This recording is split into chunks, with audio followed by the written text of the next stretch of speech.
আমরা সবাই প্রযুক্তির সাথে বসবাস করি, প্রযুক্তির সবচেয়ে ভালো সুবিধাগুলো আমরা নিতে চাই, কিন্তু সবচেয়ে সমস্যা হচ্ছে তখনই যখন এই প্রযুক্তির অপব্যবহার হয় এবং এটা চরমভাবে মানব জাতিকে এবং আমাদের সবার অধিকার এবং সুনামকে ক্ষুণ্ণ করে। তো আজকে যে বিষয়টি নিয়ে আমরা কথা বলতে যাচ্ছি সেটা হচ্ছে আর্টিফিশিয়াল ইন্টেলিজেন্স এবং ডিপফেক প্রযুক্তি ব্যবহার করে আপনারা জানেন বিশিষ্ট ইসলামী বক্তা ডক্টর মিজানুর রহমান আজহারি সহ বিশিষ্ট ব্যক্তিদের নামে ভুয়া বিজ্ঞাপন তৈরি করে এবং যৌন উত্তেজক ওষুধ বিক্রি করে এবং তার মাধ্যমে জনসাধারণের সাথে প্রতারণা করে। তো এ সংক্রান্তে একটি মামলা আমাদের পল্টন থানায় ইতিমধ্যে রুজু হয়েছে, মামলা নাম্বার 19 এবং তারিখ হচ্ছে 23/4/2026। সাইবার সুরক্ষা আইনের 22 এবং 27 ধারায় মামলাটি রুজু হয়েছে। আমরা যদি অপরাধের ধরন সম্পর্কে জানতে চাই, সেটা হচ্ছে এই যে আপনার আর্টিফিশিয়াল ইন্টেলিজেন্স এবং ডিপফেক যে প্রযুক্তি আছে, এই প্রযুক্তির মাধ্যমে এই যে বিশিষ্ট ইসলামী বক্তা ডক্টর মিজানুর রহমান আজহারি ওনার ছবি, ভিডিও, কণ্ঠস্বর এগুলো নকল করে তারা এসব বিকৃত ভিডিও তৈরি করেছেন এবং এইসব ভিডিও দেখলেই মনে হবে একদম অবিকল যিনি মিজানুর রহমান আজহারি সাহেব নিজেই বক্তব্য রাখছেন এবং তাতে তিনি এই যে যৌন উত্তেজক যে সকল ঔষধ আছে তার প্রচারণা চালাচ্ছেন এবং এ সকল ভিডিও তারা আপলোড করে বিভিন্ন ওয়েবসাইটের মাধ্যমে প্রচারণা চালিয়ে এই ওষুধগুলো তারা বিক্রি করছেন। মূলত দুইটি ওষুধ, ইউরোসিন এবং জেনসিং নামে দুইটি ওষুধ তারা বিক্রি করছেন, সাধারণ মানুষকে প্রতারিত করছেন। ইতিমধ্যে আমরা দুটি বিশেষ জায়গাতে আমরা অভিযান চালিয়েছি, বিশেষ করে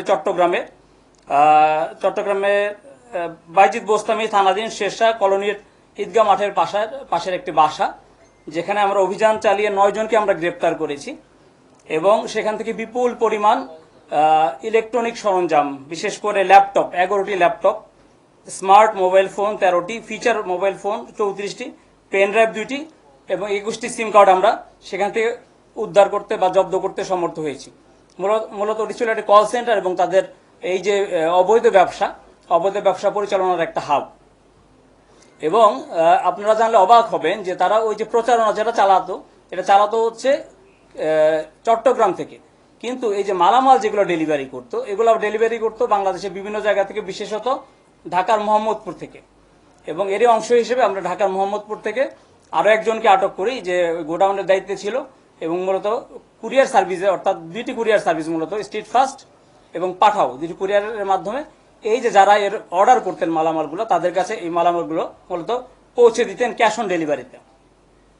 সেখান থেকে আমরা একজনকে আটক করেছি এবং বিপুল পরিমাণ এই যে অবৈধ যৌন উত্তেজক যে ঔষধ সেগুলো আমরা জব্দ করেছি।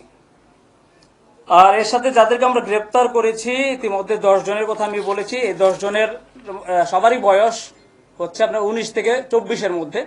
এর মধ্যে প্রধান যিনি ব্যক্তি সারাবাত হোসেন, অর্থাৎ অর্গানাইজার, সে হচ্ছে মূলত হচ্ছে প্রযুক্তি সম্পর্কে তার সামান্য পড়াশোনা আছে এবং সে ওয়েব ডিজাইন করতে পারে।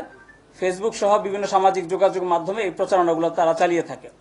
আর আরো একজন গুরুত্বপূর্ণ ব্যক্তি হচ্ছে সাফায়েত হোসেন শুভ, যে মূলত হচ্ছে এই যে ডিপফেক এবং আর্টিফিশিয়াল ইন্টেলিজেন্স ব্যবহার করে এই মিজানুর রহমান আজহারির যে প্রচারণা সেগুলো তারা তৈরি করেছে।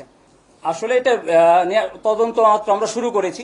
আমরা ইতিমধ্যে 10 জনকে গ্রেপ্তার করেছি মূলত দুইটি জায়গা থেকে। আমি আপনাদের বলেছি যে চট্টগ্রামের থেকে আমরা 9 জনকে গ্রেপ্তার করেছি, তাদেরকেও আমরা প্রাথমিকভাবে জিজ্ঞাসাবাদ করছি এবং দুইটা কুরিয়ার সার্ভিসের নাম এসেছে, স্ট্রিট ফাস্ট এবং পাঠাও, তাদের কোনো সম্পৃক্ততা আছে কিনা এটা যাচাই বাছাই এবং অন্যান্য তথ্য প্রমাণ পাওয়া সাপেক্ষে বলা যাবে, এই মুহূর্তে বলা যাচ্ছে না।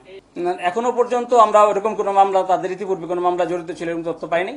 তবে এদের দেখেন, এদের সবারই বয়স অল্প, মাত্র যুবক, অর্থাৎ এই যে কেবল তারা যৌবনে পা দিচ্ছে, এই অবস্থাতে তারা বিভিন্ন রকম অপরাধমূলক কর্মকাণ্ড, অর্থাৎ প্রযুক্তি ব্যবহার করে বিভিন্ন রকম অপরাধমূলক কর্মকাণ্ডে তারা জড়িয়ে যাচ্ছে।